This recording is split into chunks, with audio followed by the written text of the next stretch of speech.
Welcome back to the conversation. Dr. Tawanna Gillard just shared how she beat the odds and overcame $400,000 of student loan debt, but it was a process. And joining us at the table is Dr. Krystle Turner, and she is currently in $100,000 worth of student loan debt. Welcome to the table, Doctor. I appreciate it. Again, such a candid conversation to have, and I appreciate you being here because you can relate. Absolutely. Yeah, let's talk about how this started for you. Undergrad? Well, absolutely. It started undergrad where I thought, going to school was going to be like the ultimate thing for me, the ultimate change in my life. Right. I had family and friends that always talked about school, but never really any guidance and support to go to school. I never had mentorship to go as well. So I always mentor myself. At the age of 17 years old, I started after graduation to just put myself in school because I didn't see anybody else. How did you do that?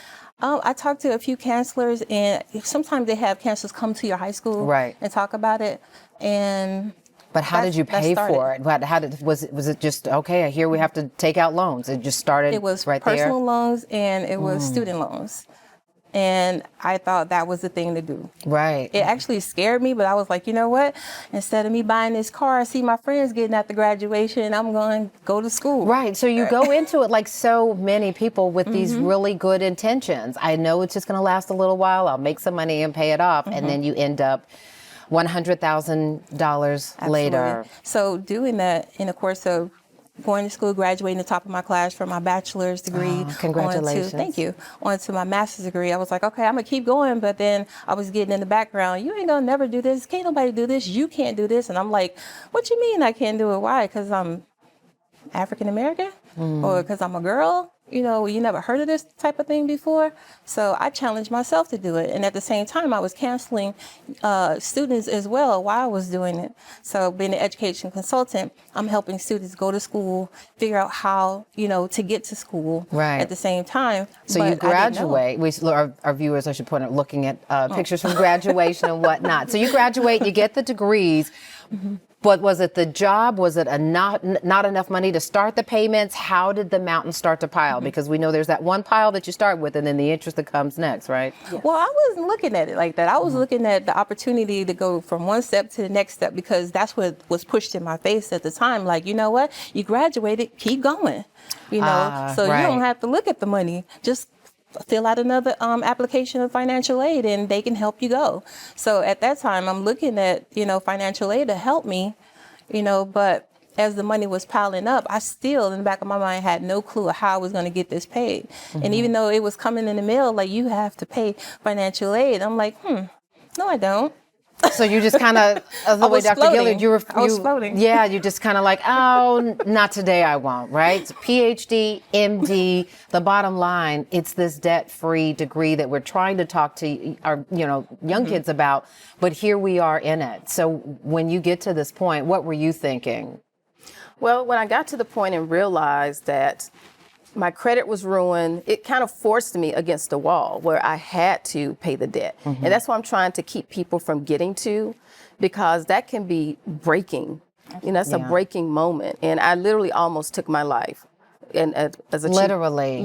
Yeah, I had a book. 380 rocking in my bed at night before I graduated, thinking that my life was over, I'm not going to be able to do this, I'm a disappointment to my family, my community, and I almost took my life. But it was the image I read in your book, the image of your mother having to stand over your coffin. Yes. That stopped you. That stopped. Praise God. Wow. Praise that God. imagery is what stopped you. It did. And then you kept going though, right? Right. Eventually you get into a pattern of trying to figure out how I'm going to get out of debt and actually turning a profit at some point, right? Because that is ultimately what we all want to do, no matter what the profession is.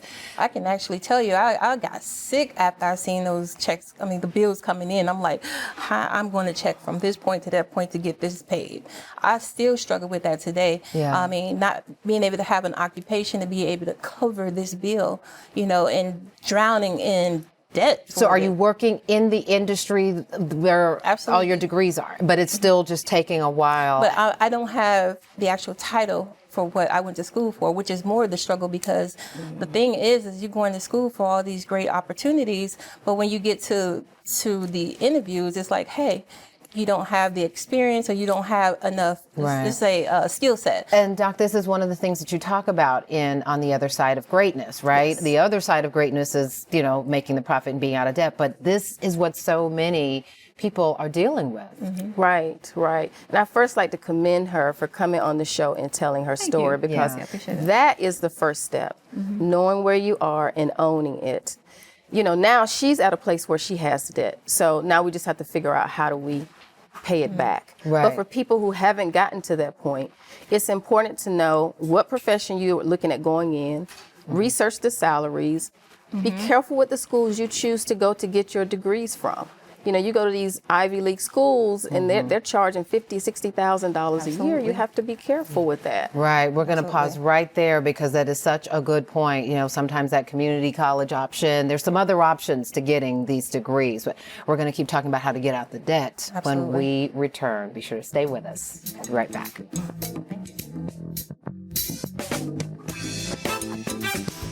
Hey there, Portia here. Listen, that was a good conversation, wasn't it? Want to see the rest of it? Just go to portiashow.com, scroll down until you see that particular episode. But listen, before you scroll on out of here, I need you to do me a favor, please. Like, comment, let us know what you thought of that episode, and subscribe. And if you already are a subscriber, we sure appreciate you. In the meantime, we'll be sure to see you on the next episode of Portia, and you can catch us weeknights on Fox Soul as well. Tell your friends. Tell them to like, comment, and subscribe. See you next time.